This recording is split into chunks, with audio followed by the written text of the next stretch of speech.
Welcome everyone to our talk today. The idea of the Bridge Summit came from a need of a place where privacy professionals can discuss challenges they face, especially when they're operationalizing complex privacy laws and finding practical solutions to these challenges. I'm hoping the last panel we had gave some color to the same, especially around how can you build ROI for your privacy program? How can you take a privacy program right through the board and show dollar savings earned and cost reduced as well. So now, but the ultimate goal for the summit for us is, and that this is a constant thing you'll keep hearing across the panel, across the day, is how can you ensure privacy moves at the speed of product development? To discuss this and many more things in the talk, I have our advisor and my close friend Nishant Bajaria with me. Nishant, why don't you introduce yourself to everyone? Thank you. We're looking forward to this, and this event is going to be great because it's going to truly build a bridge between different silos of excellence. So I'm super excited about the concept of bridge and what this means for the industry as a whole. So I've written a book on the topic. I've run privacy engineering programs with major companies. So the goal behind me being here is to make sure that people understand from the lessons I've learned, mistakes I've made, and all the experiences I've had on how do you operationalize privacy? How do you take privacy from being an abstract first principle to something that can be actioned, made a product and used as a vehicle of consumer trust, not just baseline compliance. So thank you for having me here. That's exciting. And again, everyone, I'm V. I'm the co-founder and CEO of Ardo.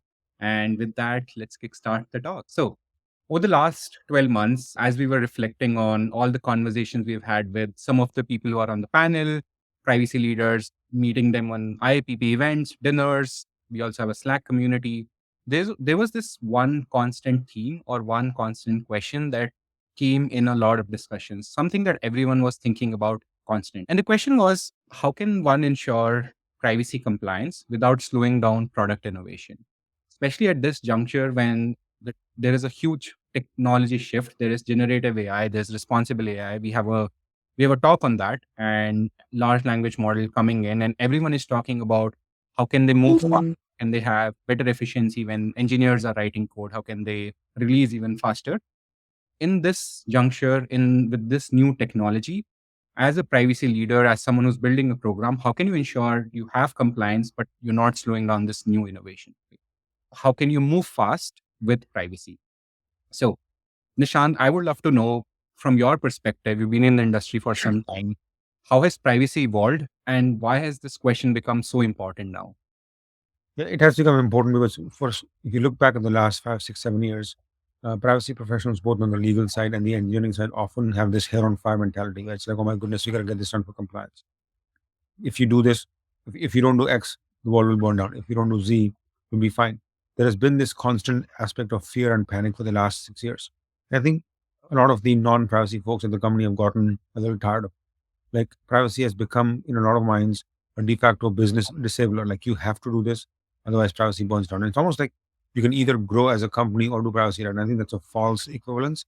But I think there's a new thought emerging on this. How can you use tooling processes that are intelligent and thoughtful that enable the business, create a culture of transparency, and build trust with the consumer without hurting privacy. So, how do you make privacy a product? How do you make it a platform? How do you make it something that truly helps the business, right? So, that has been the big change. So, rather than building privacy engineering solutions purely for an abstract compliance regulation that was built by people who didn't understand privacy or engineering, rather than doing that, how do you preempt those problems by building a culture of discipline, enforcement, verification, and innovation within privacy itself that benefits the business as a whole? So, as an example, when you delete old useless data that is not getting used anyways, you are reducing business risk, you're improving the quality of data, reducing API latency, improving throughput all at once. You should be doing this anyways from an efficiency perspective with or without privacy. But privacy can be used as a good forcing function to innovate preemptively rather than catch up with compliance after the fact. Yeah, that's such a great example, right? I mean, where there is a regulation which has a specific ask that you have to delete data, you have to have a retention policy. And the argument you made were not privacy related. They were nothing to do with the law, but the law is a good cover, right? You can use the law, but then all the advantages have nothing to do with the complying with the law. It's all about business efficiency, saving money because you have less data, right? So I think if you just expand on this theme a little bit, and if you look at any business, especially in today's environment, it's not just compliance requirement that is driving privacy, right? So there's of course the risk that surrounds for non-compliance. There is an inefficiency that exists in the business, And then this pressure of speed, right? I mean, if you are in a marketplace competing with other companies, the ones who are listening to customers and responding to them faster really wins, right? So if you now take a step back and see, why do you really need, low compliance and high speed at the same time? It's also because the business has these moving parts, right? So if you Yeah. look at the risk, yeah, Nishan, you want to jump in? Now I was listening to you. Yeah. So if you look at the risk part, right? I mean, one of the interesting findings we've been seeing was we looked at the privacy and security category under FTC, the fines they had or the enforcement they had put in. 65% of those were related to privacy issues in the software itself. So this is basically the products your engineering team built. They wrote a piece of code, of course, had some issues, either sensitive data sharing to third parties, over collection, not appropriate notice. And another interesting insight there was, I mean, from a regulatory perspective, and this is just from a fine perspective, these regulators are getting sophisticated. They have a team of technologists now. I mean, famously, Canal has a lot of engineers or technologists. I think similar cases with FTC as well. They just had a tech summit. And on the business side, it's not discriminating on the size of the business. There are companies who have less than 500 employees, but they were recently fined. They have to delete the data they collected without privacy consideration, which means they have to stop some project, which means business continuity is getting impacted, which means revenue goes down, right? So, I mean, risk is not just risk of a fine, which might not look large, but there are so many secondary effects of around business continuity and loss of revenue that also impact with that. Nishant, any thoughts around inefficiency, speed, or risk from your side? Yeah, I think people optimize too much for fines sometimes, and then it becomes all about the number. The concern I have is if you operate your business every single day with the fact that there could be a fine coming, when is it coming? How long will it be coming in for? What is the amount? It is the uncertainty that's the issue here. So people shouldn't optimize purely for the amount of the fine. It's the fact that you don't know. Like if you didn't know what your mortgage payment was going to be, if you didn't know what the food was going to cost, you could not plan a budget. Just as you cannot plan a budget for a household of 4 people without knowing what the expenses are going to be, it is impossible to run a business without knowing what the fines are going to be, right? So rather than optimizing purely for a fine amount that you can neither predict nor control, why not de-risk the business at the get-go? Why not collect data only when you know you need it? Why not manage access control correctly? Why not delete all data or encrypt it in an access control regime that optimizes for business risk? Because what you don't want is a situation where, let's assume for a second, you have data that you know you shouldn't have. You have way too much access. That is a bomb waiting to go off. So rather than worrying about a fine, why not fix that? Because if you have which as a business leader, if you have a situation where you didn't get fined, but somebody walked away with a ton of data, that's not helpful either, right? You People worry too much about the fines because they think that is the only thing that matters. In my mind, a fine is a lagging indicator. There's a bunch of things that went wrong in the business, and finally something became bad enough that you got fined. But if you want to really responsibly run your business, both from a privacy perspective, but more importantly, from a business growth perspective, you want to run your business in a way that does not optimize for fines, but risks reduction on an ongoing basis. What if you were to sort of present to your shareholders on a QBR or an MBR that your products are not getting out the door on time, you're not getting good customer engagement, your engineers are taking too long to get stuff out the door, but hey, we didn't get fined. That's not going to go very well, right? Like you're Mhm. supposed to run a business profitably. 2 or 3 years ago, you could have made the argument that the fines are small and you will pay them. But now, with this new focus on efficiency and growth and profitability all at the same time, you need to reduce fines, reduce risk, grow innovation, reduce latency, improve throughput all at the same time. So, privacy is a useful vehicle to do that. If you optimize the privacy, what you're doing is looking at the platform as a whole, up and down, left and right, and you're reducing risk, growing throughput, you're reducing physical risk, you're reducing the security storage costs, etc.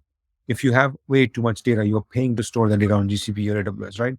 That is not helpful. So just because something didn't get caught in the fine dragnet doesn't mean that it's bad, doesn't mean that it's necessarily good. You need to look at the business as a whole, and that is the win for privacy rather than becoming just as a compliance check. It's becoming a business enabler. Yeah, I mean, great point, Nishant. And especially if you look at it, it's kind of a cascading effect, right? What you were basically saying as privacy teams kind of tackle this challenge, even the speed of shipping, even let's say if someone is now shipping like generative AI related use cases, the quality of data is bad. If there's too much data that you have to look and categorize what's good, what's bad, that itself takes a lot of time, which means it will hit your speed, which means it's not only inefficient to store that much data, it's also a question of, you're going to slow down your product releases as well. So when from a business perspective, the reason why you want to have, low risk and high speed is also because not just from a regulatory risk perspective, but also to have higher efficiency and higher speed, as Nishant said. So, Right.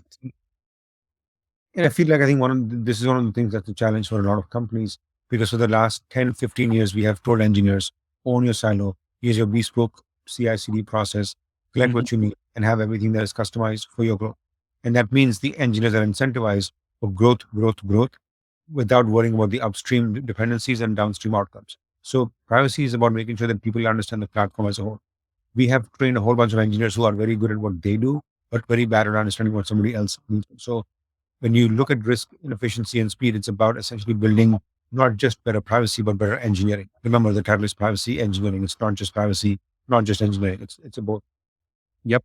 And that kind of brings me to my kind of next point, right? I mean, that's the outcome that, everyone wants from a compliance standpoint or as they're building their privacy program. But uh, but from a perspective of if when they want to do it or when you want to get compliance and speed of innovation, it's kind of difficult. It's difficult because the way privacy operates and the way engineering operates is pretty different, right? I mean, privacy for all purposes is pretty centralized, and as you were talking about, Nishant, engineering is pretty decentralized, right? Everyone has their own team, they have their own tech stack, they have their own database type, they have their own language that they're working on, and the way they want to deploy things, when they want to deploy things, right? And that's why there's a gap between how privacy and engineering functions. In fact, this is the reason why we started the Bridge Summit. And across the day today, you'll hear multiple talks from leaders on actual practical advices on how do you bridge this gap? How do you have the ROI of privacy program? How can you improve developer experience? And more such examples. Nishant, as someone who's been an engineer and a privacy professional now, what's the gap you have seen? What's the problem you have seen? I think the gap I've seen, as I've alluded to before, is the fundamental contextual gap. That how do you make sure that people have the right information and people have the right incentives? But I think the real gap I've seen is when it comes to decision making, there is no workflow. Like when you make decisions to hire somebody, you look at the business need, you look at the budget, look at the location, look at the key stakeholders, and you build a panel of interviews, right? So you make sure that, as an example, when you're hiring a security engineer, you bring security specialists on the interview panel, you bring people on the legal side, you bring people on the business side. On a privacy perspective, when it comes to hiring, that's gotten a bit better. But when it comes time to assess the seriousness of a risk, when it comes time to assess the dependencies on the business, when it comes time to assess the choice between will we buy, it is very hard to find the right people in the room because the legal folks understand the law, but the law is not very prescriptive, so they do not have engineering insight. You bring people on the engineering side, they think about things like deletion, DSARs, consent, etc. But they don't understand the full lineage between the detection of data on the shift left aspect. That is, how do you detect data coming into the platform? How do you annotate risk values to it? How do you map the annotation to actual privacy controls? How do you ensure that the right controls flow at the right time? How do you then make sure that the impact of those controls is assessed? So the lack of end-to-end connectivity within the business means it's very hard to assess risk and then bring the right solutions forward. And that's how you end up in the situation that the companies build something in-house, buy something from a third party. So you end up with a lot of tooling and a lot less satisfaction. It feels like the airport where you stand in line for a long time for security, but you don't really get the feeling that the work is truly being done from a security perspective. All you hope is that the wrong person doesn't get on the plane, right? So you have this fatigue because you don't have the right context. That I think is a big concern I have. Because if people didn't care, that's one thing, because then at least you could fix that, hold them accountable. What you have right now is people care, they're spending a lot of money, but we are not getting the right value from a privacy, security, data protection perspective. No, that makes complete sense. In fact, to your last point about the fact is that people care and there is money being spent in privacy programs, and the challenge is about outcomes. It's also about looking at kind of, again, like going back to the theme of how privacy, as you were mentioning early on, it was, there was a deadline and you were supposed to rally around the resources and, people and make sure you had all the data, you finish all the GDPR audits, CPRA audits, and then you were building towards it. Kind of from a shift perspective, when you're thinking about, moving with the speed of product development, one of the big themes is looking at your current privacy program and, looking at something as simple as visibility, right? It's like, what's my data map, and other things as well, and saying, okay, what if we could automate this piece? And then instead of spending months chasing people and gathering data, we could actually get all the time back and spend on, privacy activities, which could return much more ROI, right? So it's like, how can we reduce risk better? The risk that has opened up automatically because we have, some automation on the left. How can we better enable engineers? Which is the team? Is there a specific team we need to train on? Is there a specific product which we need to shift left even further on? Is there a team which is doing well and we don't need to do that, right? So the more we can shift our thinking, the more we can be in a state where the repetitive tasks in privacy are automated, the more time is freed for doing high value things as well. Nishant, do you have any thoughts here as well? Yeah, absolutely. I think one of the challenges that we've seen in the industry, and I got into this discipline like more than a decade ago, where the value proposition was when you have all the data in the warehouse site. We didn't call it the warehouse at the time, but when you have data that has been collected by the business, try to understand what the data is, de-risk it from that point forward. What has happened over the last 10 years is the growth of cloud computing, mobile computing, global IDs basically means that it is very hard to do all this at the end of the funnel. It's a bit like locking your front door after the thieves have come in and stolen all the money, right? The challenge is how do you intercept data at the early stage? How do you tag the data at that point? And remember, you don't have as much data at this point because you haven't made copies, you haven't made inferences, you haven't opened up access to everybody. So how do you make judgment calls at the beginning of the funnel, annotate the data, and then build controls for that particular risk, right? Because what happens is when you do governance and compliance at the end of the funnel, you're essentially hoping that you catch the right things. You have no choice but to do sampling on one side or mass application on the other side. If you do purely sampling, you are taking a risk because you don't know what the data is. Remember, because you didn't annotate the data at the point of ingest. If you do comprehensive cataloging of data, it's going to take a long time. So you end up with the high risk. So what we're proposing here is that how do you annotate data at the point of ingest, as a result of which you understand exactly what you have to build, what your risks are, and you save a ton of time. And by the way, if you partner with the engineering teams and the platform teams, you can include their concerns on the tag as well. Which means, for example, if the platform team says data can be used for testing purposes, you tag the data accordingly, and the platform team will not have to restate a lot of Hadoop clusters. So the ability to do this early in the platform is critical, not just from a privacy perspective, but overall business efficiency perspective. For people on the call who are platform engineers or who work on the data warehouse side, they have an extremely difficult job because they have to de-risk from a business perspective, maintain high availability of data, and then also get killed by the ML team when the data quality is not good.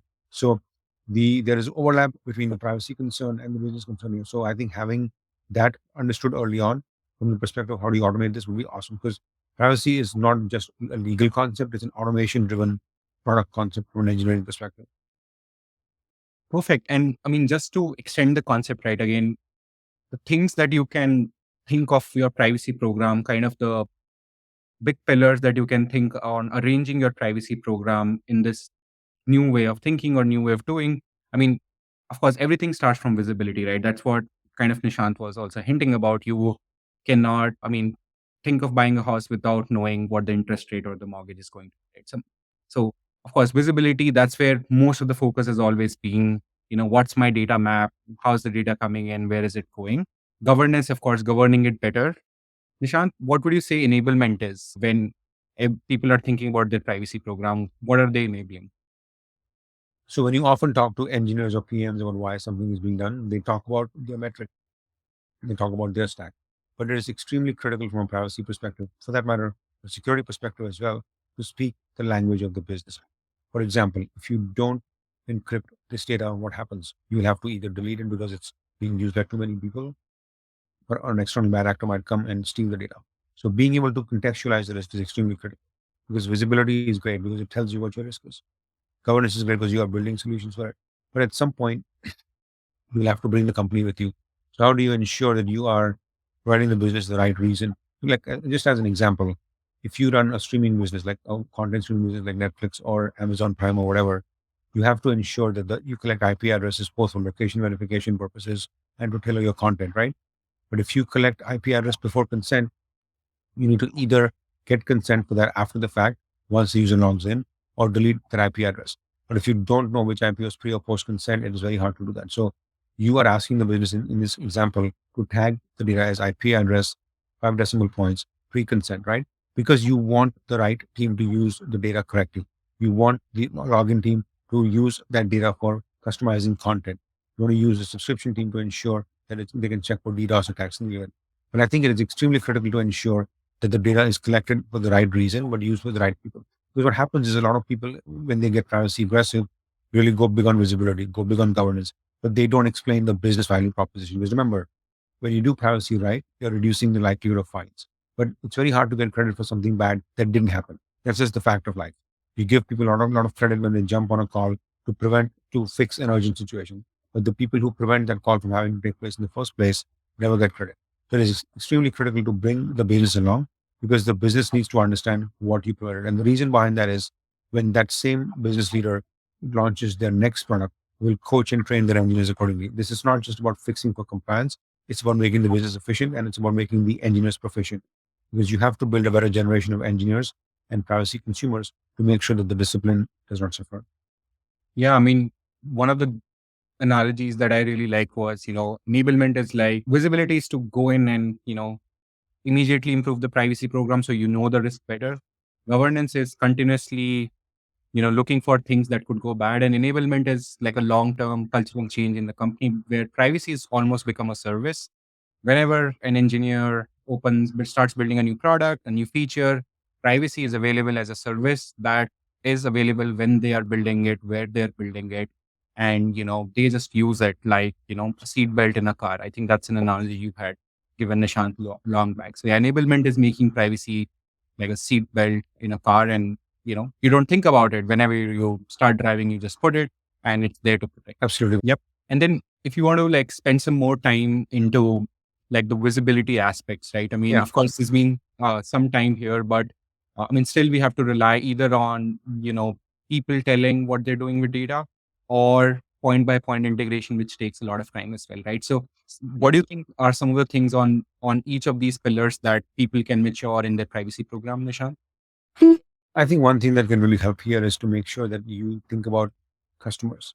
I think when it comes to privacy, for too long, we've thought about the attorneys or the regulators as our customers, but the real customer we should all care about is the person whose data it is. Like there's a human being with values, with ideas, with concerns. And how do you make sure that they understand what you're doing? It's always been my question. When GDPR was passed, my first question was, how do you benefit the end user? How do you give the customer the visibility? And I think, remember, GDPR were passed with the intent of keeping big companies in check. And I think those were good intentions, but I think there is a customer at the end of the funnel here. So how do you make sure you think about the word customer holistically? So for me, the internal engineers who write code are customers. The QA testers are customers. The ML specialists are customers. But then the customer whose data it is the real ultimate customer. So how do you make sure you create APIs, create capabilities, create tools that enable your engineers to do the right thing? Because remember, when you to go back to the car analogy, if every time you went out grocery shopping, if you had to build a seatbelt for your car, that would suck, right? You would probably take a walk, except for people in California, the way people drive here, they probably would drive without seatbelt. But that's a different story for a different day. So when you have these tools working in the background or the foreground, the engineers at worst will not make stupid mistakes. On the best side, they will know exactly what is being provided, right? And then when they build their next product, they'll understand what not to do. I think having these tools and capabilities available for the engineers internally in the company to use without having to build them from scratch is extremely critical. And then when you surface these tools, when you mature them, when you improve them completely, you can make a subset of these tools available for your end customers. As an example, if I'm an engineer writing code and I collect kind of useful data, and I know that there is somebody else with an API that's scanning that code to make sure that I don't collect the wrong data, that's great. And then you can take that API and make it available to the customer and have them request deletion directly. And then when that happens is when they request deletion via an API that has been used and available to internal engineers anyways, the engineer will know, hey, maybe the next time I won't collect this data to begin with. So I think culture of maturity. Enablement is not just about enabling a capability; it's about enabling a culture, enabling privacy, enabling business efficiency. I keep saying the word efficiency over and over again because not doing the wrong thing makes the business efficient. Doing the right thing makes the business efficient. Because what happens is otherwise you end up with visibility and compliance without getting people the right training, or you end up with people making decisions without the right visibility. Stature without capability is false, and capability without stature is a waste of time. So I think having both is very, very critical. So this summit, these tools, these conversations are about improving the quality of the discipline, not just from an awareness perspective, but a tooling perspective, a utilization perspective and an awareness perspective. Yeah, I mean, completely agree. In fact, as people who are on the attending the summit, listening through, as you look at your privacy program around these pillars and mature them, and here are some examples you might be seeing on the screen, the same kind of will reflect in your metrics as well. And again, if you look at from the same lens, right, when the laws kind of came in, a lot of the activities were very compliance focused, right? So the metrics were a lot more the number of assessments we have completed, the number of risks we have opened, how many trainings we have completed, have we passed the GDPR audit or not, right? Which make complete sense, as we were beginning the journey from privacy. Nishant, in your experience, how have you seen this shift happening and any shift in how, people can better measure their privacy programs, the evolution in KPIs as well? I think this is one of the hardest challenges. And when I talk to companies off the record, even I talk to government agencies off the record, that is the biggest question. How do we know something is working? And what I tell people is there are two ways to look at these metrics. The first is how do you get to a point gradually where you don't end up with the situation repeatedly where you discover bad stuff. So when companies first get on this path, they will have a cycle where they'll discover data that never should have been collected. They discover data that should have been deleted but was not deleted correctly, right? So you end up with unwelcome surprises. How do you avoid those situations? So as a company, if you can point to a trajectory where the company grew more engineers, more code, more data, but you had fewer bad discoveries, that is a sign that something is working. So one of two things is happening.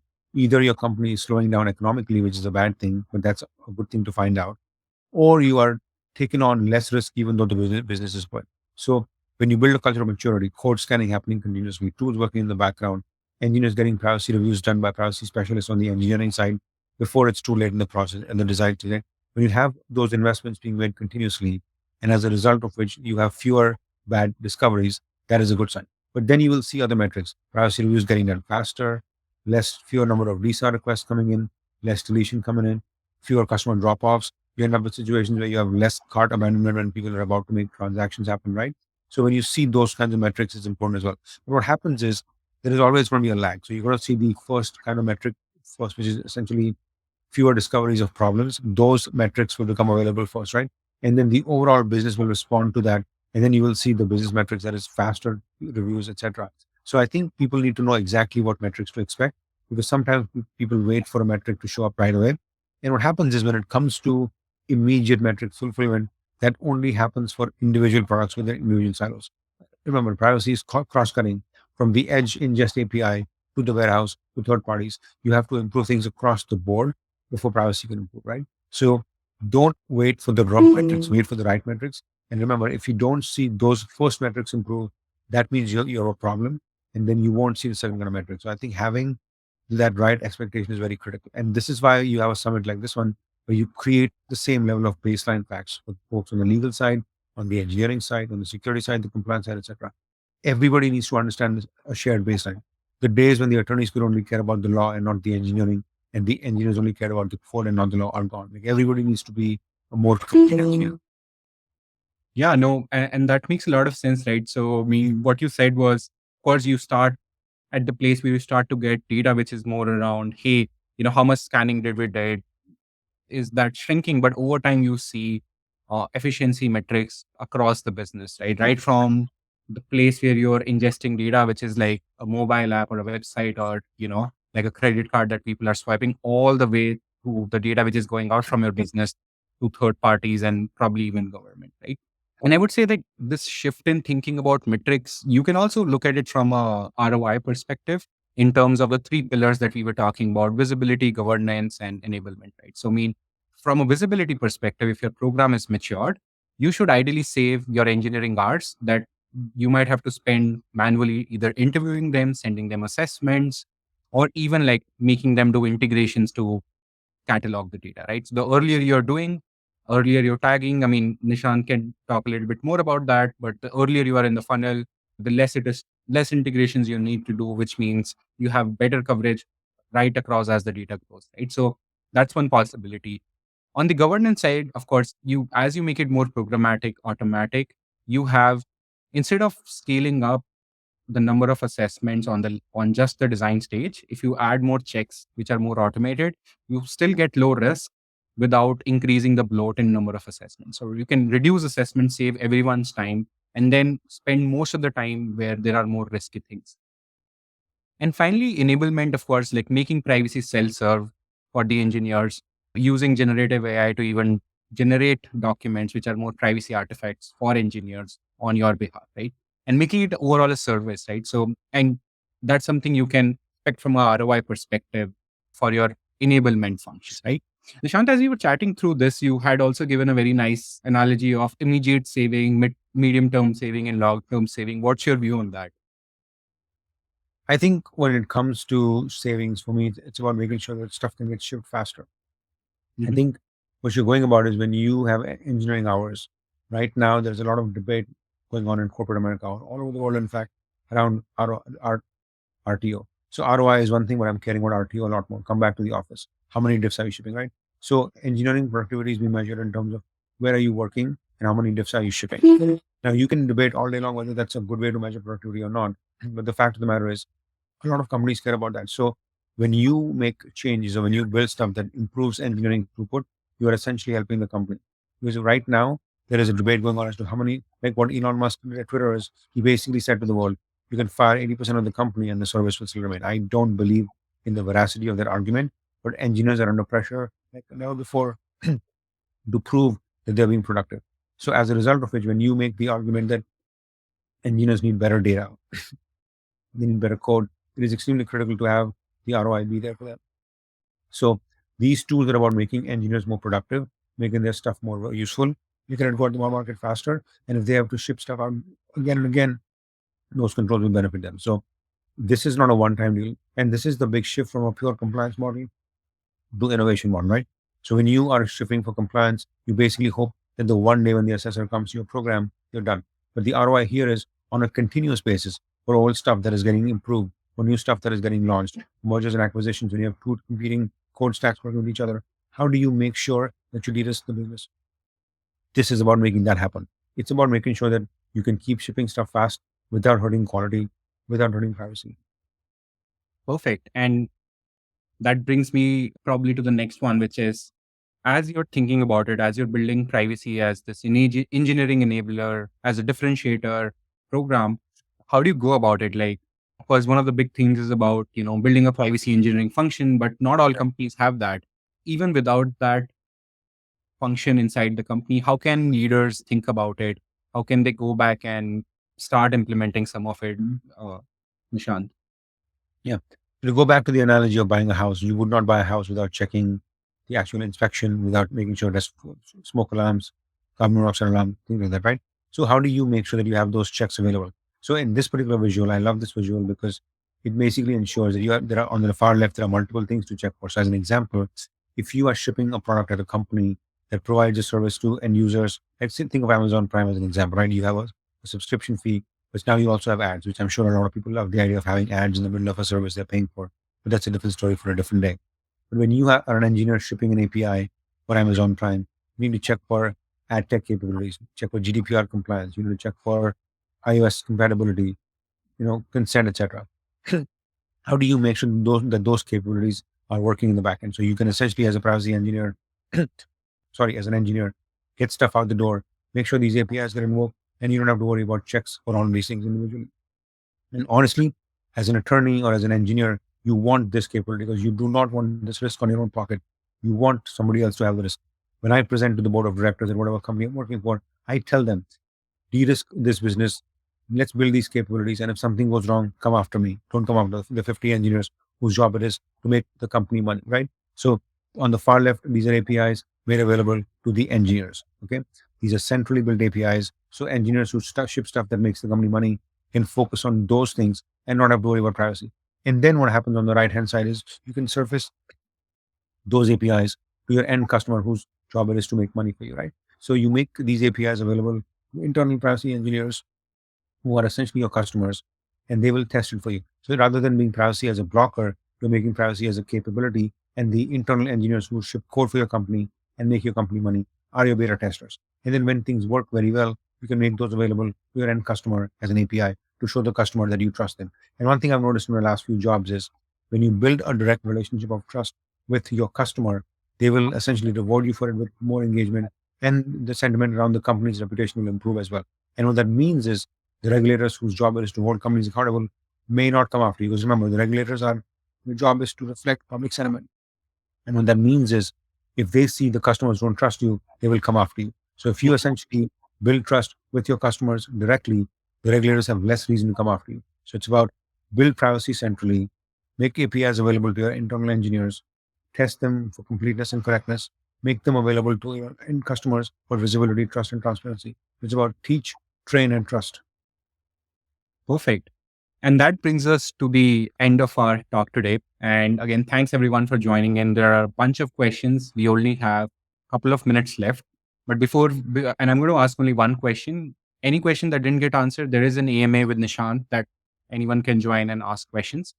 But yeah, again, thanks for joining in. There's some exciting talks that are going to happen today.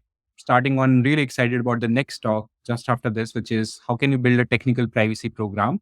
Leaders from Privacy leaders from different companies are chatting with Nishant on that.